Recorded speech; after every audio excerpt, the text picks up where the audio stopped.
नमस्ते बच्चों, आज हम सीखेंगे री की मात्रा।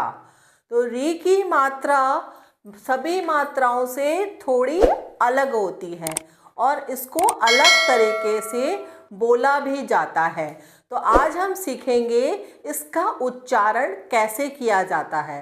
तो री की मात्रा का उच्चारण री की तरह किया जाता है और ये री की मात्रा व्यंजन या अक्षर के नीचे लगाते हैं, इसको हल्का सा गोल होती है ये।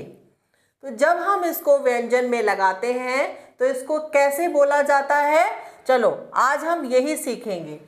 क में री की मात्रा क्री, च में री की मात्रा च्री, त में री की मात्रा त्रि, प में री की मात्रा प्री। तो इस तरीके से हमेशा जब भी व्यंजन में हम री की मात्रा लगाएंगे तो उसमें हमारी कौन सी साउंड आती है, री की साउंड आती है। तो अब हम कुछ उसके शब्द पढ़ेंगे री की मात्रा के। तो कैसे पढ़ते हैं और कैसे उसको लगाना है वही सीखेंगे हम। तो चलिए मेरे साथ आपने बोलना है। पहला शब्द है आपका द में री की मात्रा द्रि, ड़, दृढ़। तो बच्चों इसमें री की मात्रा में ज़्यादातर जो शब्द होते हैं वो हम संस्कृत में भी यूज़ करते हैं, इसलिए थोड़े से आपको री की मात्रा के शब्द मुश्किल भी लगेंगे। तो हम इनको पहले सिर्फ लिखना और पढ़ना सीखेंगे। इसके बाद दूसरा शब्द है हमारा घ में री की मात्रा घृ, त, घृत। क में री की मात्रा कृ, श, कृष।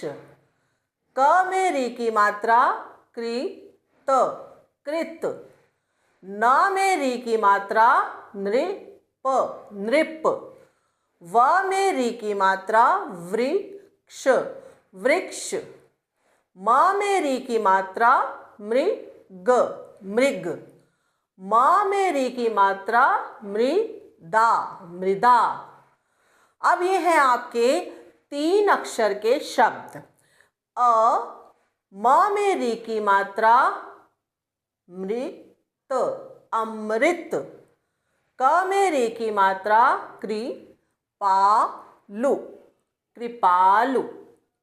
क में री की मात्रा कृतज्ञ, कृतज्ञ।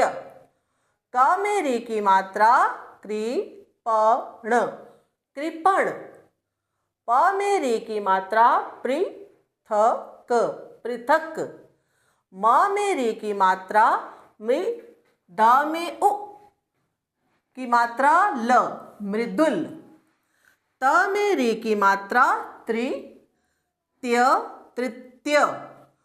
और बच्चों हा में री की मात्रा कैसे लगाते हैं, हा लिखने के बाद आपको री की मात्रा ऐसे लगाना है, इसको हा के नीचे नहीं लगाया जाता। हृदय, क में री की मात्रा कृपया, कृपया। प में री की मात्रा पृथकता, पृथकता। तो ये आ गए आपके 4 अक्षर के शब्द। ग में री की मात्रा गृहपति, गृहपति। घ में री की मात्रा घृतधारा, घृतधारा। ग में री की मात्रा गृह, गृह आधा स थ, गृहस्थ। क में री की मात्रा कृत आधा घ न, कृतघ्न। भ में री की मात्रा भृ, ग में उ की मात्रा भृगु, रेखा, भृगु रेखा। तो इस तरीके से हमने पढ़ा री की मात्रा के 2 अक्षर के शब्द, 3 अक्षर के शब्द और 4 अक्षर के शब्द। तो बच्चों एक री की एक कुछ खास बात है जो आपको मैं बताना चाहती हूँ कि र में री की मात्रा नहीं लगाई जाती। जैसे आपका र व्यंजन है तो इसमें आप री की मात्रा इस तरीके से नहीं लगाते। क्यों नहीं लगाते? क्योंकि र में आप देख रहे हो पहले ही र की आवाज आ रही है। तो अगर हमें र के साथ री की आवश्यकता पड़ती है तो हम री को ही लिखते हैं, र के साथ नहीं लिखते, री को ही लिखते। जैसे इसमें देखो आप, ऋषि, ऋणी, ऋषभ, ऋषिकेश। तो इस तरीके से र में जब भी हमें आवाज इसका री का उच्चारण होता है तो हम सीधा ही री को लिखते हैं।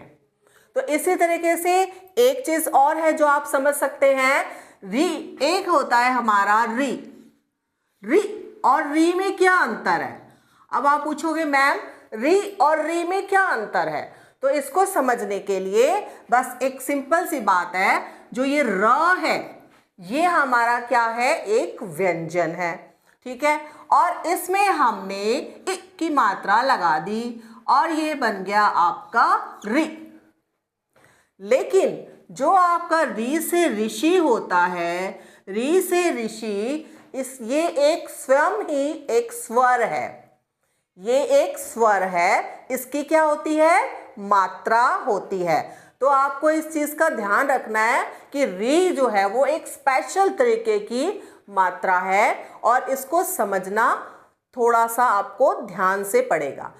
एक बात और है, जब हम 12 खड़ी लिखते हैं, 12 खड़ी आपको मैं सिखाऊंगी वीडियो में, एक नई वीडियो आपके लिए बनाऊंगी 12 खड़ी की, जिसमें कि आपको 12 खड़ी का पूरा बताऊंगी। तो उसमें 12 खड़ी में हम री को शामिल नहीं करते हैं। क्यों नहीं करते हैं? क्योंकि ऐसे बहुत सारे व्यंजन हैं जिसमें हम री की मात्रा नहीं लगा सकते, वो उस तरीके से लगती ही नहीं है। तो इसलिए उसको हमने री को 12 खड़ी से थोड़ा अलग रखा गया है। तो इसीलिए जब हम 12 खड़ी पढ़ेंगे तो उसमें 12 मात्राएं पढ़ेंगे, 12 मात्राएं पढ़ेंगे और उसमें री को नहीं शामिल करेंगे। तो इसी तरीके से इसकी नेक्स्ट वीडियो में या फिर जब मेरे को आपको मैं 12 खड़ी की वीडियो बनाऊंगी तो आप उसमें उस चीज़ को ध्यान देंगे और मैं आपको फिर से याद दिला दूंगी। अब आपने करना क्या है, इन्हीं मात्राओं को, री के शब्दों को पढ़ना है अच्छे से और लिखकर क्या करना है, प्रैक्टिस करनी है। क्योंकि ये री की मात्रा जब हम लिखते हैं ना तो बच्चे बहुत सारी गलतियां करते हैं। जब भी बोला जाता है, जैसे हमने बोल दिया घृत, तो बच्चे घृत में क्या करते हैं, री की मात्रा ना लगा के उसमें री लिख देते हैं, घृत, ये वाला री लिख देते हैं, ठीक है। तो ये चीज़ जो है आपने ध्यान रखने हैं। तो ठीक है बच्चों, एक बात ध्यान रखना, जब भी आप वीडियो देखें आप उसको प्रैक्टिस जरूर करें, ठीक है, लिख कर प्रैक्टिस करें, तभी आपको अच्छे से समझ में आएगा। और अगर आपको समझ में आ रहा है, आपको लग रहा है कि हम मात्राएं सीख रहे हैं, तो अपने आगे फ्रेंड्स को भी शेयर कर सकते हो आप, और इस चैनल को सब्सक्राइब जरूर कर लेना, ठीक है। तो मिलते हैं नेक्स्ट वीडियो में।